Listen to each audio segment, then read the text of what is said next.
تو ایسے اللہ سے مانگا جائے, دعا میں ایسے اللہ سے بولو مانگا جائے.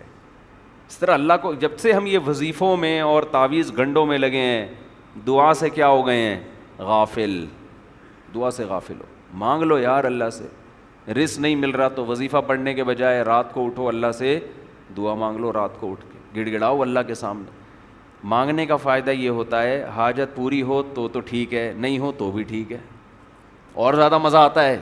صحیح ہے نا, کہ یار ہم نے اللہ کو گڑ گڑا کے اپنی فائل اللہ کے دفتر میں جمع کرا دی ہے, اب اگر وہ ہماری حاجت پوری نہیں کر رہا ہے, اس کا مطلب اور کوئی پروٹوکول ہمیں دینا چاہتا ہے, اس سے بڑی چیز دینا چاہتا ہے.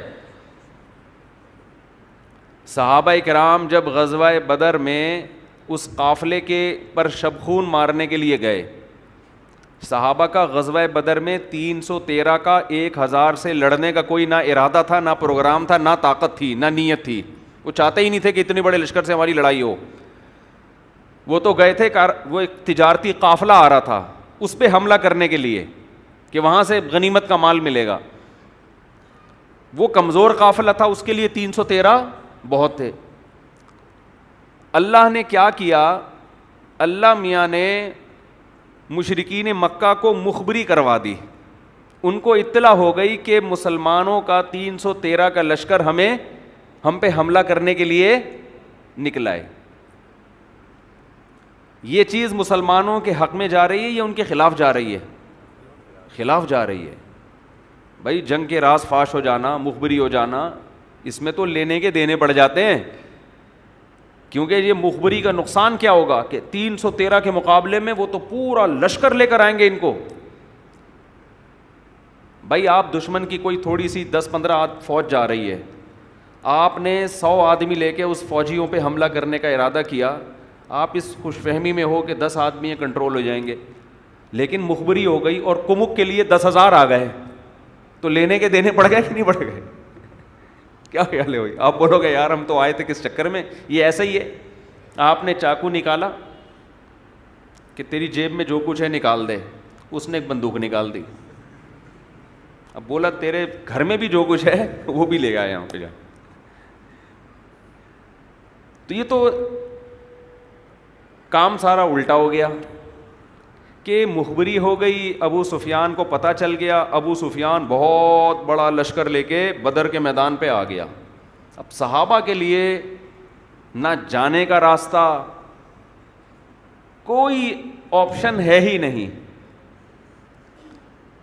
جبکہ صحابہ چاہ رہے تھے کہ ہمیں وہ قافلہ چاہیے, ہمیں ان سے لڑنے کے ارادے سے نہیں. تبھی تو بہت سے جنگجو آئے بھی نہیں. کعب ابن مالک رضی اللہ تعالیٰ عنہ جو بہت بڑے جنگی صحابی تھے, مجاہد تھے, وہ غزوہ بدر میں نہیں تھے. کہتے ہیں اس لیے نہیں تھا کہ لڑائی کا تو کوئی ارادہ ہی نہیں تھا, لیکن اللہ نے دونوں جماعتوں کو لڑایا اور 313 کو اللہ نے 1000 پہ غلبہ دیا. قرآن نے اس کا تذکرہ کیا ہے کہ تم چھوٹی جماعت چاہتے تھے, اللہ تمہیں بڑی جماعت پہ فتح دینا چاہتا تھا. تو شروع میں تم یہی سمجھ رہے تھے کہ یہ اللہ گویا ہمارے ساتھ نہیں ہے, لیکن اللہ چاہتا تھا کہ یہ نہیں, اس سے بڑی چیز ملے گی تمہیں. تو بعض مرتبہ انسان دعا مانگتا ہے, وہ چیز اس کو نہیں ملتی, تو یہ اور بہتر ہے. اس کا مطلب اللہ کچھ اور اس سے اچھی دے گا آپ کو. اگر یعقوب علیہ السلام کے بیٹے یوسف بچپن میں ہی مل جاتے ان کو, تو مصر کی حکومت بنی اسرائیل کے پاس آتی ہے. بھائی بچے گم ہو گئے, کنویں میں چلے گئے, یعقوب علیہ السلام نے دعا تو اسی وقت سے مانگنا شروع کر دی, اللہ میرا بیٹا مجھ سے ملا دے. اللہ نے نہیں دیا.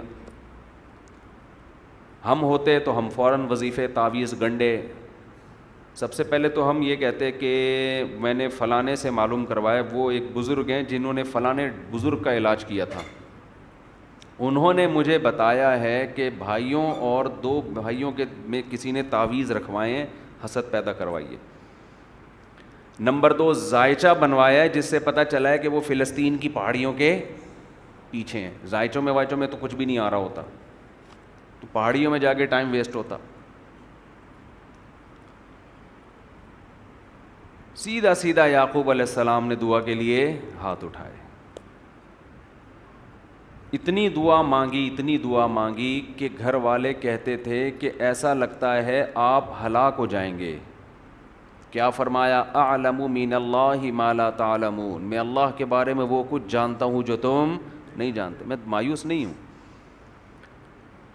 ادھر اللہ دیکھیں اللہ کامیاب کرتا ہے، ایک نظام ہے اللہ تعالیٰ کا. قد جعل اللہ لکل شیء قدرا. ہمارے حضرت جب قرآن کی آیت پڑھتے تھے تو فرماتے تھے کہ اتنی واضح آیتیں مسلمانوں کے پاس ہیں، ان کو قرآن پر ایمان نہیں ہے، کیا مسئلہ ہے ان کے ساتھ؟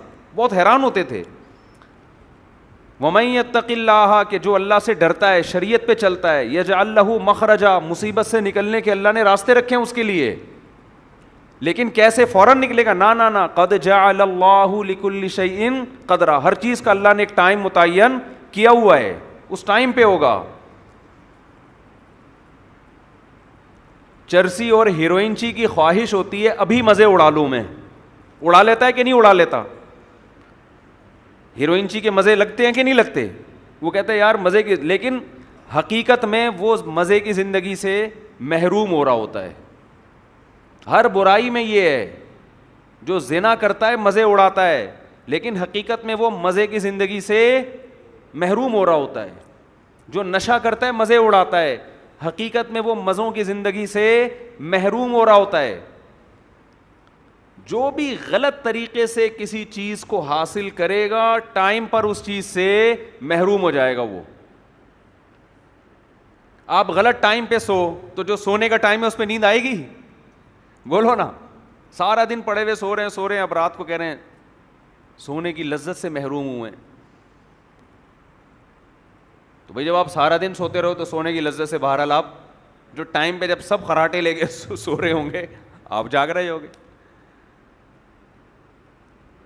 آپ اپنی آنکھوں کو اتنا تھکا چکے ہیں کہ جو چیزیں اللہ نے آنکھوں سے دیکھنے کے لیے پیدا کی ہیں اب آپ میں وہ دیکھنے کی صلاحیت ختم.